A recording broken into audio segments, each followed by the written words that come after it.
Good morning. This is Mrs. Politsky, and I have your notes for Chapter 3, Section 2 for government. And we're going to talk a little bit about the Constitution today. We're going to look at the three branches. And if you remember a while back, you did a constitutional scavenger hunt. And you might recall that the first three articles of the Constitution are dedicated to first, the legislative branch, second, the executive branch, and finally, third, to the judicial branch. And that's kind of what this is going to talk a little bit about.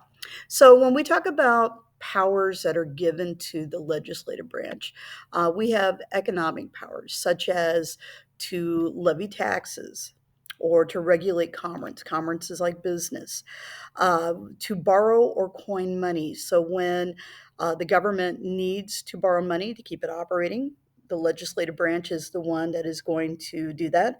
As a matter of fact, any type of money kind of issues, be it taxes or borrowing money, those types of bills have to originate within the House of Representatives because of the fact that there are more members of the House and they have greater contact back to the people back home or the constituents.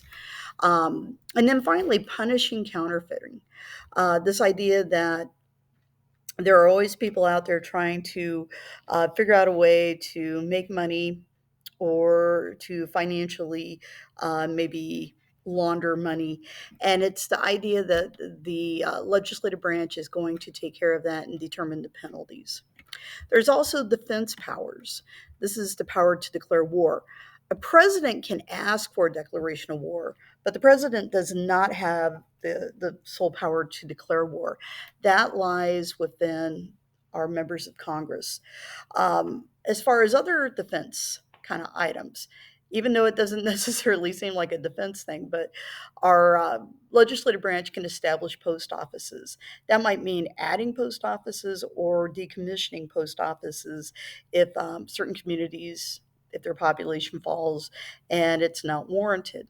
They can also establish courts when needed. This would be probably on the federal level, not necessarily state level. They also have the power to call forth and organize militias.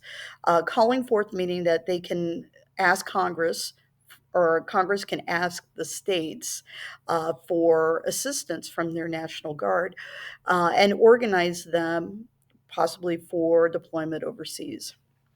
And then there's also some practical powers, such as naturalizing citizens, meaning like determining what it's going to take to become a U.S. citizen, appointing heads of executive departments and federal judges. So a president can nominate a person. It's going to be up to the Senate to officially approve that nomination. And then finally, securing patents and copyrights. This is probably financially a pretty important item because of the fact that this will allow for individuals to have exclusive right to the things that they have produced in this country and to protect them against people who might be trying to steal upon their ideas. Executive branch. Our president has military and civil powers, such as our president is the commander in chief of the armed forces, meaning that they are the top official for the military. The president doesn't have to have prior military experience for this. So, if you are familiar with like Bill Clinton or Barack Obama, neither one of these men had any experience within the military. Other military and civil powers, appointing heads of executive departments and federal judges. And I would say the appointment is a kind of a nomination thing. The approval, again, always goes back to our Senate, but our president gets to name these people. And if they pass senatorial hearings, then they will be voted upon, and most likely they will get their positions. And then finally, probably a very controversial one, pardoning people convicted of federal crimes. A president has that ability to look at individuals who are in federal penitentiaries and to determine whether or not they should be maybe reprieved, meaning given a break from their sentencing. It may be to completely pardon them, to like clean the record. This might also mean things like giving a pardon for an individual who might be on death row, and maybe awaiting an execution. A presidential pardon would eliminate that person from being executed. So it is kind of an important power, but it also is something that presidents are kind of aware that how they handle that might make a difference of how the voters are going to perceive them back home. A lot of times, presidents will wait until they're leaving office to really to use this, and a lot of times this is kind of a period of time that some people will call the lame duck period of a presidency. Usually after a November election and before inauguration, there's this window of time where a president could probably do these kind of things as they're leaving office. Other kind of powers, international and other powers, making treaties and appointing ambassadorships. Again, treaties and ambassadorships, you do have to have uh, uh, basically a vote of the Senate to make that official. But a president can put forth this idea, and they can also put forth names for the ambassadorships as well.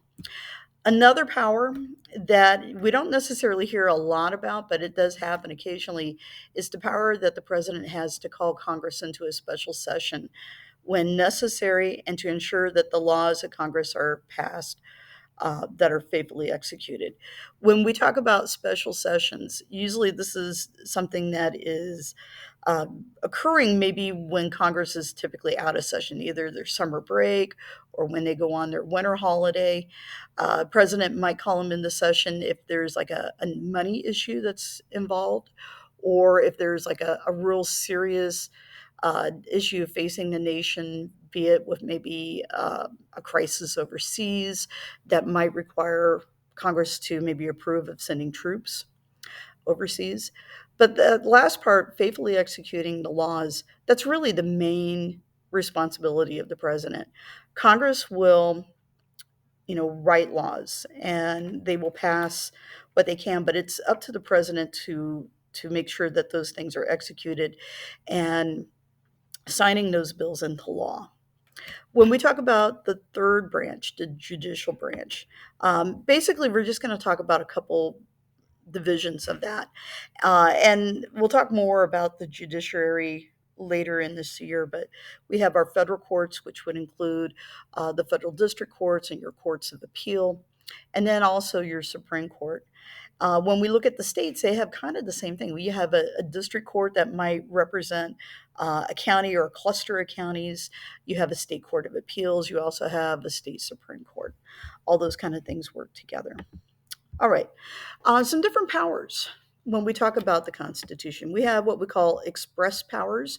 These are powers that are directly stated within the Constitution itself. Very similar to express powers, we have enumerated powers.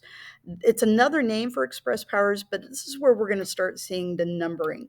A lot of times we will refer to it by Article 1, Section, whatever the number would be, and that's where you're going to find something explicitly stated there. And then we have what we call the elastic clause.